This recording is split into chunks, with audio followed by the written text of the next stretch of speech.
Bloomberg Audio Studios. Podcasts, radio, news. Welcome to the Bloomberg Daybreak Asia podcast. I'm Doug Krisner. Certainly was a volatile day in the U.S. equity market given some conflicting news on tariffs. We had shares jumping early on reports President Trump was considering a pause for 90 days, but those gains quickly evaporated when the White House said the remarks were fake news. Then a renewed bout of selling occurred when President Trump threatened to impose additional 50% import levies on China. That's if Beijing does not withdraw its planned retaliatory tariffs on U.S. goods. Coming up on the program, we'll hear from Ahmed Riesgo. He is the CIO at Insigneo. But we begin this morning in Hong Kong. Joining us now, our friend Stephanie Leung, Chief Investment Officer at StashAway. Stephanie, thank you for making time to chat with us. A short while ago, we heard from the Chinese government, and Beijing said it will fight to the end if the U.S. insists on these new tariffs. It sounds to me like we're fully involved in a trade war. I mean, indeed, if you look at kind of the rhetoric of both sides, it has been, I guess, more hawkish than what the market wished for. And I think the market is rightfully worried about kind of the escalation of the trade war. And particularly if you look at kind of how, I guess, President Xi has responded so far, it seems like he has kind of confidence that domestically, things are going to be okay, such that it can afford him to kind of be kind of more resilient towards Trump's kind of tariff requests. It's actually, I think it's not the same case for other Asian Pacific countries. So, for example, if we look at China's neighbors, like Japan, Korea, or even Taiwan, they are sort of sending convoys to the U.S. to start negotiation. So I think from a China perspective, yes, they are kind of standing firm, but I also question, how much they can kind of, afford to sort of escalate this, given that all the neighbors seem to be bowing to the U.S. Of course, I think there's a lot of kind of considerations going on in the Chinese administration's mind. Basically, how do you balance kind of the national identity versus the economic concerns? And that's a fine line, and that's a fine kind of balance they need to strike. I think the response have been firm, but they're not. I guess they're also trying not to escalate the trade war with Trump. And if you look at kind of renminbi, that's the ultimate weapon that they can use. And so far, they have refrained from touching it or kind of putting a firm stance on it, because I think once they use the currency, that would really set off a true trade war. So far, it's quite firm, but I think it's also relatively quite measured. It's hard to imagine that authorities in China were not prepared for this. They've dealt with President Trump in the past during his first administration. They understand his character. Does this necessarily lead us to suspect that as China kind of prepares to dig in and perhaps put up a fight, that we're going to see much more in the way of stimulus to keep the economy firing? Yeah, I think already, there are talks that China would actually front load or kind of put forward some of the stimulus they have already in place for the rest of the year. And I think it is credible that they can actually put forward some of these stimulus.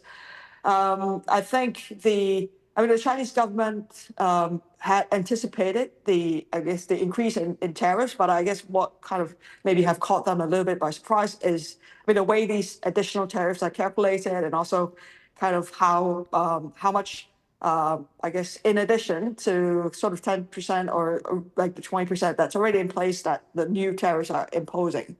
So I think that sort of caught the Chinese authorities a bit off guard, and I think they sort of are trying all the different ways to mitigate these impacts in the worst case that if Trump doesn't back out.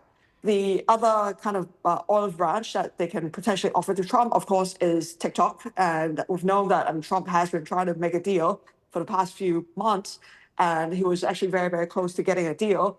But of course, I mean, with all the trade tariffs going on, that has been kind of put on hold by China.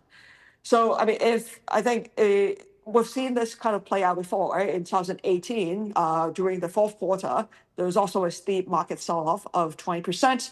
And that was, of course, I mean, partly because the Fed was actually quite hawkish, but also a lot of that was due to the uncertainty between like China and US when they were actually fighting the previous trade war. So back then also there was also a lot of back and forth. There was a lot of just I guess progress and also undoing of those progresses. But it was all coming down to just kind of discussions and negotiation tactics. So again, a lot of things on the table, and I think for sure we will be kept very, very busy still for the next few weeks at least. I was reading a piece in the Wall Street Journal on Apple planning to send more iPhones to the U.S. from India rather than from China as a way of offsetting the high cost of the tariffs. And I'm wondering whether or not you expect other companies to follow suit, that Apple clearly will not be alone in this. Yeah, I think, of course, in the short term, it's hard for companies to just kind of move the whole supply chain overnight. But of course, I mean, it makes sense for Apple to come out and sort of make these statements, and for other companies to make these statements as well, because I think what's the kind of implication from the whole kind of trade war. I mean, even if it ends, let's say in the next few weeks, is that companies need to rethink again about the whole supply chain, right? How dependent they are on China. And also, I think I guess the Trump administration is also trying to get companies to invest back in the U.S. again by giving tax breaks and trying deregulation. So I think that also prompts companies to rethink whether or not they need kind of a more diversified supply chain rather than just rely on China itself. Now, I also spoke to, I guess, some of the businesses in Hong Kong. Hong Kong business have a lot of investment in China, for example, in terms of garments, exports into US, supplying to names like Nike or Lululemon, etc. And I mean, they said, I mean, yes, indeed, there has been some kind of movements out of China into Vietnam in the past few years. But I mean, that has been very, very slow. And you can't just change that supply chain overnight. So there still will be impact, but I think over time, yes, I think the supply chains will be more kind of diversified than previously. Before these tariffs were announced, it appeared as though the recovery in China was beginning to kind of take hold. I mean, the property market was beginning to firm. We had the DeepSeek moment and a lot of interest in high technology in China. Are you concerned that what may evolve into a more intense trade war will really have a detrimental impact on the recovery story in China? Or do you think, we talked a moment ago about the fact that stimulus could be on the way. Do you think China has the potential to absorb this shock and not be rattled too much by it? Yeah, I think, yeah, you're right. In the past kind of 2-3 months, we have seen some green shoots from the China economy. However, I would say these are very, very early green shoots, right? When we look at data like inflation or CPI or kind of property prices, I mean, they are still falling. So I think China there are signs that things are stabilizing, but it's not yet in full recovery mode. So China's kind of cyclical economical state, it's still fairly weak, I would say. Now, of course, we had the DeepSeek moment, and I think that kind of wakes up like the whole investing world to the fact that, oh, AI is not just a US story, but also a China story. And I think that combined with low valuation, low investor positioning, meant that Chinese equities, which are kind of 30-40% tech, had a pretty good rally in the first quarter of the year. And I think that, I mean, that doesn't speak about the kind of the real economy, right? The real economy, although it's not kind of going through a systemic crisis, is not strong. So export still makes up kind of 1/3 of China's economy, and it's still very, very important for China. So I do think that if these tariffs are to stay, then I mean the Chinese will have to do a combination of things, right? For example, to push out larger scale stimulus. And I think perhaps combined with that, use currency as one of the tools to stimulate the economy. Now there are, I think, important also consequences from using these tools. So I think the Chinese authorities would be actually quite careful about thinking about doing big scale stimulus and also big scale kind of currency devaluation. Stephanie, we'll leave it there. Thank you so much for joining us. She is Stephanie Leung, Chief Investment Officer at StashAway, joining from Hong Kong here on the Daybreak Asia podcast.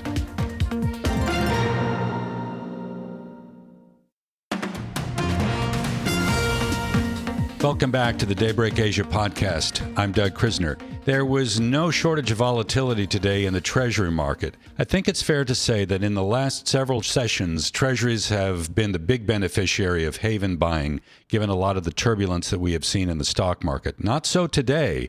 Treasuries were sold in what may have been somewhat of a liquidation to raise cash to cover losses in the stock market. And in turn, those lower Treasury prices produced higher yields right across the curve. At the long end, we had the 10-year up about 18 basis points, last quoted in New York at around 4.18%. Joining me now is Ahmed Riesgo. He is the Chief Investment Officer at Insigneo Securities. Ahmed is based in Miami. Ahmed, it's always a pleasure to have a chance to benefit from your perspective. I'd like to begin by getting your sense of what we are seeing play out in the bond market today. So obviously tumultuous day, but listen, the Trump administration has actually been signaling to us that they're not really looking at stocks. They're actually focused on the 10-year and long duration bonds, and they want them lower. Since January, the 10-year bond peaked at around 4.8, and it hit just below 4 on Friday at the close. So it's been a very strong move. Up in price, down in yield for the 10-year. I think this is moving in the direction that Trump and his administration wants it to. I think what you saw today is a little bit of an unwinding of what was a very strong move down in yields.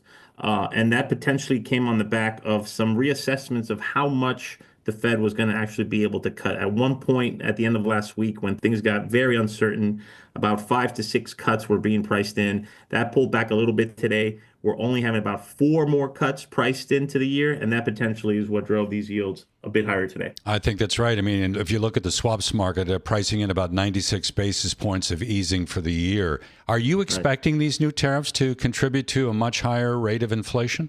I do. I think, let's preface this by saying it depends how long these tariffs actually stay on, right? So I think a lot of that view depends on whether you think these are permanent, here to stay, a negotiating tool, or some combination of the two, which I think is most likely to be the case.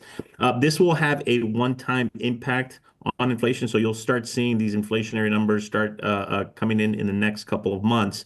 What the Fed does with it, though, is what matters, because traditionally the Fed will look through a shock like this and kind of ignore it. However, if they think we're spiraling into a tit-for-tat trade war with potentially higher and higher tariffs coming down the line, which, by the way, not our base case, but I'm just saying what the point of view from the Fed might be, then they could potentially pause. But I don't think that's the case. I definitely think we will see rate cuts from the Fed this year. In terms of whether or not we're embarking on a recession, I mean, to the point that you raised earlier, it depends on how long the tariff policy remains in place. But if you had to bet today, I mean, are we flirting with a recession? Oh, absolutely we are. We have a recessionary indicator. That number was sitting at around 15% in February. You saw the unemployment number last week. It was a good number. The U.S. economy is in a good spot. However, policy uncertainty has gone so high so quickly here that these recession probabilities now sit north of 50%. They're actually sitting around 55% in our model. So a recession is now a base case for us, although we don't have a high conviction on that because we're just sitting at 55%. So I'm imagining that's what you're describing here for the U.S., right? And the question becomes whether or not those recessionary forces begin to permeate the global economy. Yeah, I think a lot of that is going to depend on what the severity of the U.S. recession could potentially be. If it's a mild one, we could see some parts of the global economy escape. They will all take a growth hit, a leg down, but whether they go into outright contraction or not is another story. However, if we do get a much more severe recession than what we would expect, then that will probably drag down the entire global economy with it. In a current environment, do you become defensive? Do you go into different aspects of the fixed income space? Are you looking at corporate bonds right now of really high credit quality? Are you looking at sovereign debt, maybe not just in the U.S., but other places around the world? Not quite yet. What we've told people is that if they haven't de-risked already, now is not the time to do so. This is where investors actually do get into trouble because they end up chasing their tails and they're chasing moves that already happened. Now, we could still see some further downdraft in risk assets, equities, spread product, high yield, investment grade even. We think the time will pop up. I think I could foresee that happening in the next couple of weeks or so. But a lot of this, remember, this is policy induced. So policy can quickly change this on a dime. You saw today, as soon as that announcement came out that there was potentially a 90-day stall in the implementation of the tariffs, the market did a 180. And then when the White House disavowed it, it went back down. So that is proof that this is policy induced, it's policy driven, so policy can undo it rather quickly. Is it impossible to know right now as to whether or not there are problems with the plumbing? Is the financial system working well? Is there been enough order in the way that the market has been behaving not to become concerned that this policy crises may spill into a financial crisis? Yes, so far so good. We have not had any indications that the financial plumbing, like you said, is clogged up and would require some emergency moves from the Fed. But if any of that were to pop up, it is our expectation that the Fed would step in right away because on the good end here, long-term inflation expectations, market-based inflation expectations have not gone up. In fact, they've been drifting lower towards the two-year target of the Fed. I'm talking about 5 and 10 years out. So that gives the Fed room to cut rates if they have to and if they must in case of a financial crisis. Where are you seeing opportunity right now in global markets? Well, right now, the only places that we like in order to sort of make moves right now, long duration and developed market currencies like the yen, the Swiss franc, British pound sterling, and euro. We're still not ready to dive into risk assets yet. I think discretion is a better part of valor. I think there will be opportunities if our base case comes true to nibble at some of these things a bit lower from here. But we don't think we're quite there yet because if we do go even into a mild recession, I would expect another 7 to 10% drawdown in U.S. equity markets from today's closing levels. So is that what you're waiting for as the buy signal, another pullback of that magnitude, or is there something else from which you are deriving signal? Yeah, look, typically with no other information in hand, if we see a broad market like the S&P down 25%, we'll start buying because that's the median drawdown of the index in any kind of recession, which means at that price it's already baked in, it's in the price. So at that point, we would really like to take on risk. If the market were to fall even further, then we become really aggressive buyers of it. So give me a sense of timeline here. I mean, how do you expect the remainder of the year to play out, or is it simply too difficult to know? I mean, you can speculate in the fact that maybe Trump is using this strategy as a way of getting other countries to the negotiating table, and perhaps by mid-year we have some new trade agreements. Is that a fair assumption to make, or do you not want to place that bet at all? Well, that's a very plausible assumption. In fact, I think it's the most likely one. However, in this environment, you have to be very cautious with any sort of forecasts or convictions that you might have. Any conviction you have should be a very low conviction, and you have to keep your eyes wide open and expect new information to update your probabilities. This is all about Bayesian probability and updating as new information comes in. If this were to start escalating in the wrong direction, then you have to act accordingly and just pull further back from the sideline. Ahmed, thank you so much for making time to chat with us. He is Ahmed Riesgo, the Chief Investment Officer at Insigneo Securities. Ahmed, based in Miami, joining us today on the Daybreak Asia podcast. Thanks for listening to today's episode of the Bloomberg Daybreak Asia Edition podcast. Each weekday, we look at the stories shaping markets, finance, and geopolitics in the Asia Pacific. You can find us on Apple, Spotify, the Bloomberg Podcast YouTube channel, or anywhere else you listen. Join us again tomorrow for insight on the market moves from Hong Kong to Singapore and Australia. I'm Doug Krisner, and this is Bloomberg.